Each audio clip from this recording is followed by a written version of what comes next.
sông tu lâm chua đi bằng par pa mi a xin lâu hình là sâu hello rồi thấy tua na lâm mà si hờ na ti lệ lệ sẽ chia lắc a ra cha bồi bật ra tua ngom khi khi lâm chua chúa si biết tâm bi an giang an dul khâu lâu bồi bật phía mi lâm chua ni mà đủ gió lên khi lâu mà xiên mi cần tâm hình là sâu ba mi lâm cho cắn chia ly bằng bar pa mi lô cần dul vài lòng trầm màผ่านดินซุ่มตู้กันโด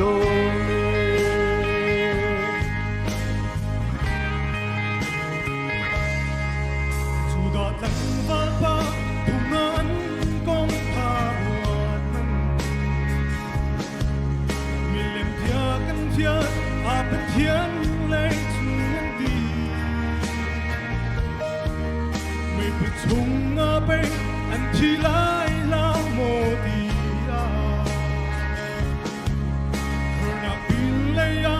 về tu thôn na lang tô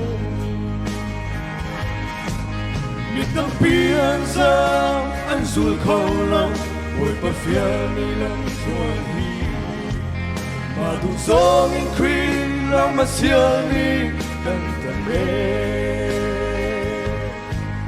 hình là sâu pa mi lâm chu cần chia ly bằng par pa mi lô cần dul vài lòng trầmผ่านดินซุ่มตู้กันโด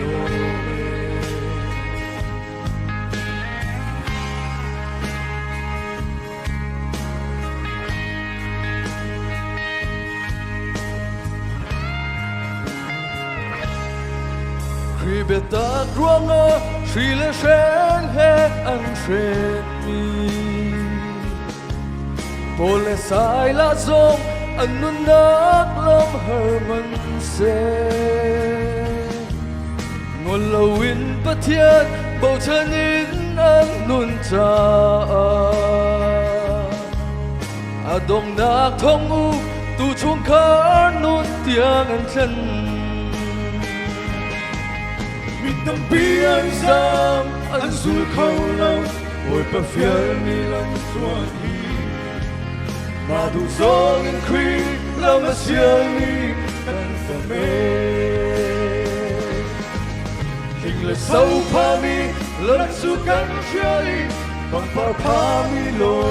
cần su vài lòng thầm áp hàng tình dung tu cần rồi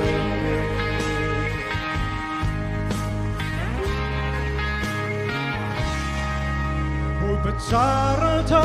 in a dear dung tu na chu hор chung lệ thông chung mây phủ chiến đây ta rong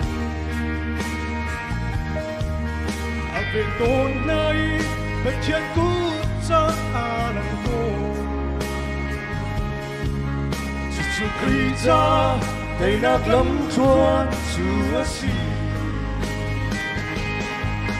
để tâm bi an giang an dul khâu lâu bồi bờ phía mi lâm chua hi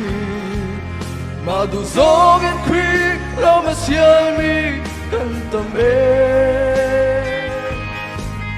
hình là sâu pa mi lâm châu cần chia ly bằng par pa mi lô cần dul